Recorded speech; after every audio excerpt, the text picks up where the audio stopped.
ဘဝမှာတယောက်တည်းရုန်းကန်နေရလို့စိတ်တမကြပါနဲ့တယောက်တည်းဆိုလဲတယောက်တည်းဖြစ်အောင်လုပ်ပါအားမငယ်ပါနဲ့လူတိုင်းမှာပြီးပြည့်စုံတဲ့မွေးရပါပါရမီဆိုတာဘယ်သူမှပါမလာကြဘူးဘဝဆိုတာလှငယ်တစ်စင်းနဲ့တူတယ်ကိုဥတီယာကိုရောက်ဖို့ကိုယ်တိုင်ပဲ့ကင်နိုင်ရမယ်ဘယ်သူမှအာမကိုပါနဲ့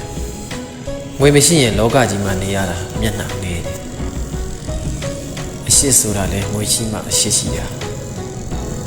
အမျိုးဆိုတာချွေရှိမှအမျိုးတော်ကြတာဒါလောကလူတဘာဝနေရမှာပဲကိုလျှောက်မဲ့လမ်းကိုယ်တိုင်ဖောက်ပါလူတိုင်းဟာကိုယ်အစဉ်ပြေရင်ကြိုဆိုမဲ့သူတွေရှိပေမဲ့ကိုယ်အစဉ်မပြေရင်ဘယ်သူမှအရေးမလုပ်ပါဘူးဘဝဆိုတာလက်တွေ့ခံစားဖို့မှကိုယ်ချင်းစားတတ်တာလက်တွေ့မခံစားဘူးသူကကိုယ်ချင်းမစားတတ်ကိုယ်အတွက်ပဲကိုကြည့်ကြတယ်ကိုယ်လက်မီးလောက်မှပုံမှန်သိကြတယ်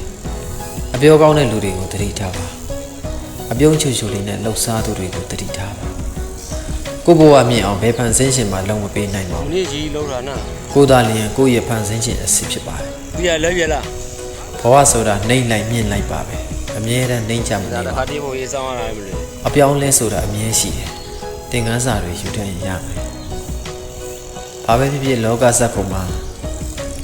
ဇက်စရာအလိုက်ကရတဲ့အခါ